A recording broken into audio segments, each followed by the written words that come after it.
House Foreign Affairs and Judiciary Committees. David Cicilline. Congressman, welcome. Good to see you, Mike. What's your assessment of what we're seeing in the Middle East right now, sir?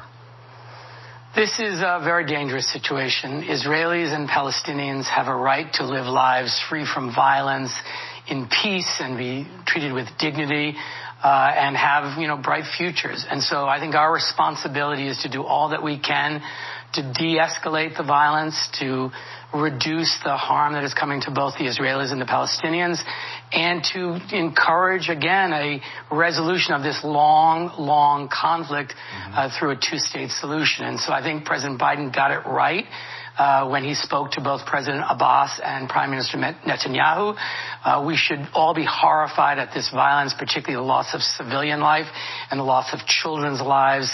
And we have to call for an end to the violence immediately. And again, hope that the parties can be persuaded to come together again and attempt to resolve this conflict through diplomatic means and through a two-state solution. But this violence is very, very serious. Does President Biden need to do more now? Well, I think, the president has a special envoy on the ground, members of his administration, obviously at the UN Security Council, calling for an end to these hostilities and to this violence. But ultimately, it's on the parties to stop this exchange of rocket fire and commit to a ceasefire and commit to a diplomatic resolution. This is obviously a conflict which has raged for centuries, but this is an extraordinary level of violence, and I think everyone should be horrified at the loss of civilian life, both on the Palestinian side and on the Israeli side. I'd like to put on the screen a tweet from one of your colleagues, Alexandria Ocasio-Cortez of New York, writing, "This is happening with the support of the United States. I don't care how any spokesperson tries to spin this. The U.S. vetoed the UN call for ceasefire. If the Biden administration can't stand up to an ally, who can it stand up to? How can they credibly claim to stand for human rights?" Congressman, do Democrats have a serious divide when it comes to Israel?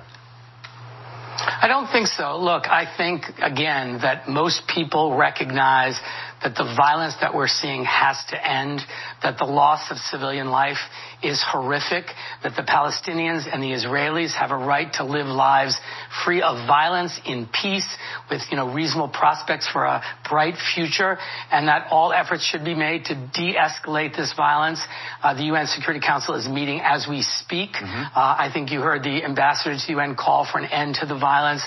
So again, I think we have got to do everything we can to de-escalate this crisis. If the United States is going to remain an honest broker and in any way encourage the resolution of this conflict, we have to call for an end to this violence and condemn the loss of life on both sides, particularly of civilians, and of course, condemn strongly the activities of a terrorist organization, Hamas. I want to squeeze in one domestic matter. We've seen some outreach from President Biden to Republicans on some of the spending packages.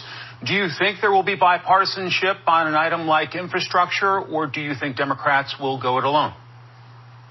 Well, I hope there will be, and I know President Biden hopes there will be, too. After the meeting with the leaders of the Republican leaders in the House and the Senate and the Democratic leaders, Mitch McConnell said he thought the prospects for a bipartisan agreement was there. Kevin McCarthy described the meeting as very productive. So I hope that our Republican colleagues will join us in rebuilding the crumbling infrastructure of this country.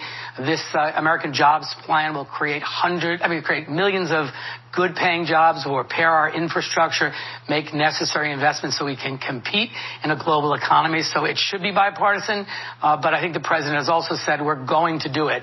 If the Republicans won't join us, we'll do it alone, but they should join us. It's wildly popular. 2/3 of Americans support the American Jobs Plan, including 2/3 of independents. So it's bipartisan in the country, just not always bipartisan in the Republican cloakroom. All right. David Cicilline, Congressman from Rhode Island. Congressman, thanks for your time. Thanks for having me. Now let's turn to a lawmaker from one of the 18 states